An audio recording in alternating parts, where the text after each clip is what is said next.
সকালের রুটিন ঠিক থাকলে হাতে সময় থাকে। সকাল 7টা থেকে 11টা পর্যন্ত সমস্ত কাজ গুছিয়ে করলাম। মাই মর্নিং রুটিন। নমস্কার, শুভ সকাল। সবাইকে জানাই অনেক অনেক স্বাগত আমার পরিবারে। আশা করছি হয়তো সকলেই ভালো আছো, আর আমিও ভালো আছি তোমাদের অনেক অনেক ভালোবাসাতে। তো ঘুম থেকে উঠে প্রায় সকল কাজই শেষ হয়ে গেছে, মানে ওই যে সকালের ঘর ঝাড় দেওয়া, ঘর মোছা, এগুলা করে নিয়েছি।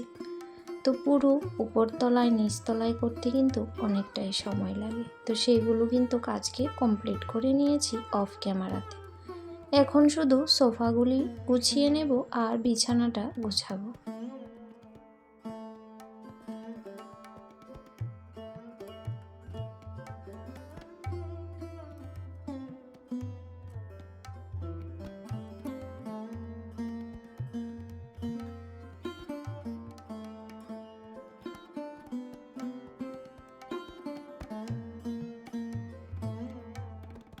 গৃহিণী মানেই যে চার দেওয়ালে বন্দি হয়ে শুধু ঘরের মধ্যেই থাকা, ঘরের কাজ করা, এটার নাম গৃহিণী নয়।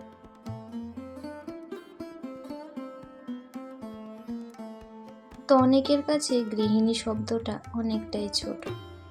ওই যে কথায় কথায় বলে না যে ও কি কাজ করে, ও একজন হাউসওয়াইফ।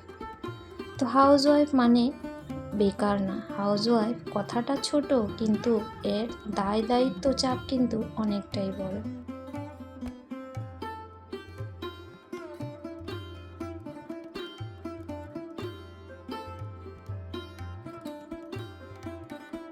এই যে সকালে ঘুম থেকে উঠে আমাদের আশিবাসি সমস্ত কাজ গুছিয়ে স্নান করি আর না করি সবটা সামলে কিন্তু সকলের চা নাস্তার ব্যবস্থা করতে হয়। তারপর এই যে সারাদিনের নোংরা কাপড় চোপড়, বিছানার চাদর সব কিছু ধুয়ে পরিষ্কার করা, সবার জলখাবারের পরে দুপুরের খাবার কথা চিন্তা করা, টাইম টু টাইম বাচ্চাদের টিউশনের টাইম হলে বা স্কুলের টাইম হলে সেগুলি দেখা যে নিয়ম মতো স্কুলে বা টিউশনে গেল কি না, খাবারের দিকটাও দেখতে হয়। তো সমস্ত কিছুই দেখতে হয়। তারপর তো হাট বাজার আছে, অনেক কিছুই থাকে বাইরের ঘরের কাজ, সেগুলা তো কোনো মাপকাঠি নেই।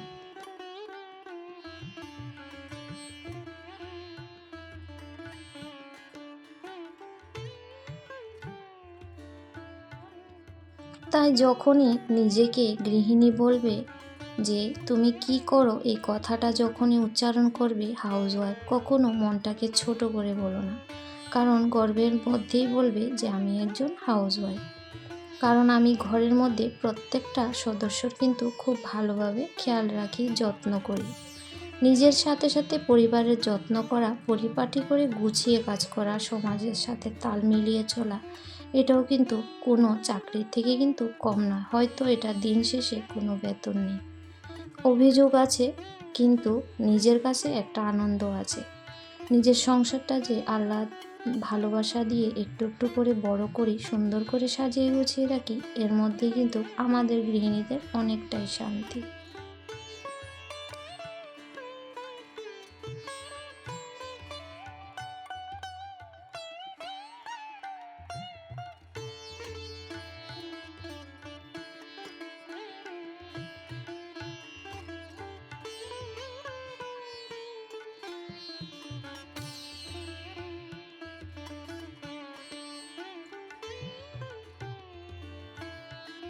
তো বেশ কাপড় চোপড় ছিল, ওইগুলা শুকিয়েছিল আর ভাঁজ করে নিলাম। ওই হালকা ভেজা থাকলে খাটের উপরে দিয়ে রাখি রাত্রিতে, তো সকালে গুছিয়ে নিলাম।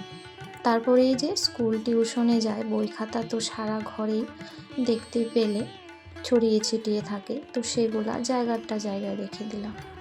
কারণ জায়গার জিনিস জায়গাতে গোছানো না থাকলে কিন্তু ভালো তো লাগে না সঙ্গে, কিন্তু যখন যে জিনিসটা দরকার সেটা কিন্তু হুটহাট করে পাওয়া যায় না, তখনই কিন্তু আর ভালো লাগে না। তো যাই হোক, আগোছালো যখন হবে গুছিয়েও কিন্তু আমাদেরই রাখতে হবে।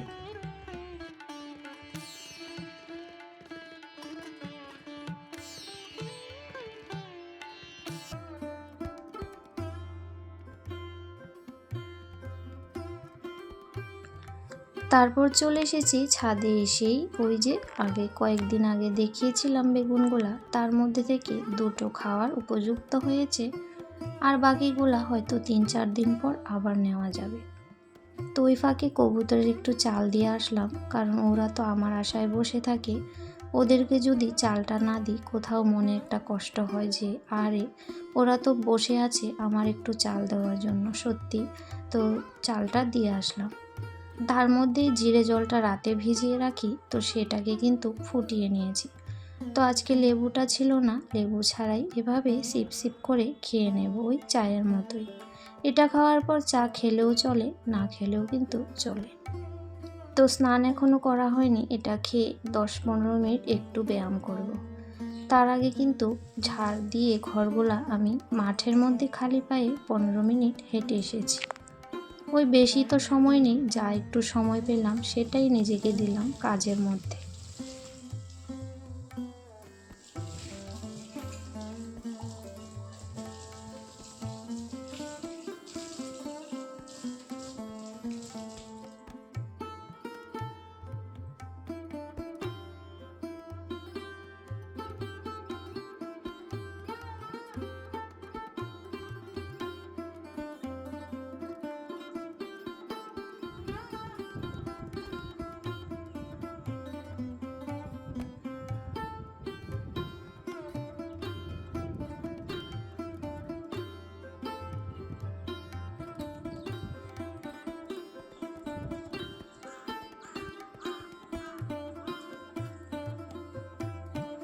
জায়গার জিনিস জায়গাতে যেমন গুছিয়ে রাখতে পছন্দ করি, সময় মতো সেটাকে সেখান থেকে উঠিয়ে নিতেও কিন্তু সহজ সরল মনে হয়, আর কাজটাও তাড়াতাড়ি হয়, যে কোনো কাজে হোক। তো আমার স্নান করে পূজাটা দেওয়া হয়ে গেছে, ঠাকুর সেবা দিয়েছি। তার মাঝে মোবাইলটা অনেকটা সময় কি হয়েছিল, বন্ধ হয়ে গেছে। তো মাঝে মাঝে এরকম হয়, 2 দিন করে ভিডিও আপলোড করেছি, ভিডিও আপলোড হচ্ছিল না। তার মধ্যে থেকে ভিডিও 2 দিন আমার ডিলিট করতে হয়েছে। তো সেটার প্রভাব তো আমার চ্যানেলের মধ্যে পড়ছেই, সেটা আমি বুঝতে পারি। তো যাই হোক, তার মধ্যে চা মুড়ি হালকা কিছু খেয়েছি।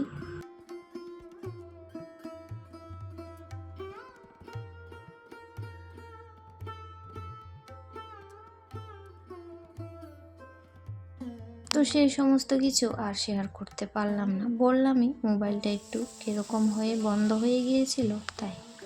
তো যাই হোক, কতদিন আর এইভাবে ভিডিও দিতে পারবো তোমাদের মাঝে জানি না। এখানে করে নিয়েছি চাল কুমড়োর পুর। চাল কুমড়োর পুরে কিন্তু আমি পিঠালি দিই না, তো পিঠালি দিয়ে আমার ভালো লাগে না, যে কোনো পুর এইভাবেই আমার কাছে ভালো লাগে। তো পুরের মধ্যে দিয়েছি সর্ষে আর পেঁয়াজ, তো এটা কিন্তু আগের ভিডিও। তো যাই হোক, এখানে কিন্তু রান্নার পরে সমস্ত কিছু পরিষ্কার করে ধুয়ে মুছে রেখে দিয়েছি। তো রান্নার সময় যদি এগুলা মশলাপাতি জায়গা না থাকে, রান্না করতে গিয়ে একটু তাড়াহুড়া লেগে যায়। তার চেয়ে ভালো রান্নার আগে থেকে এগুলা প্রিপারেশান নিয়ে রাখলে রান্না করতে যেমন সহজ হবে, কাজ করতে কিন্তু সুবিধা হবে।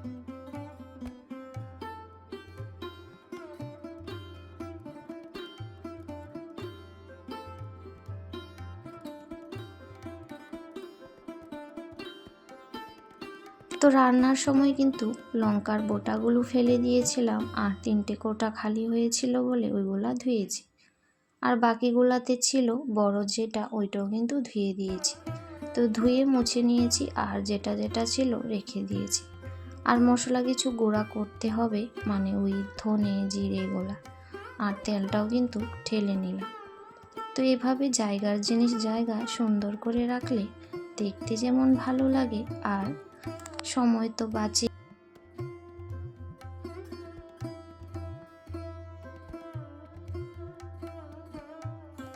যে সকল বন্ধুরা ধৈর্য ধরে এতক্ষণ সময় আমার সাথে ছিলে, সবার জন্য প্রাণ ঢালা ভালোবাসা। এভাবেই পাশে থেকো। আজকের মতো ভিডিওটি এখানেই শেষ করছি। সবাই ভালো থেকো, সুস্থ থেকো। আগামী দিন আবারও আসবো।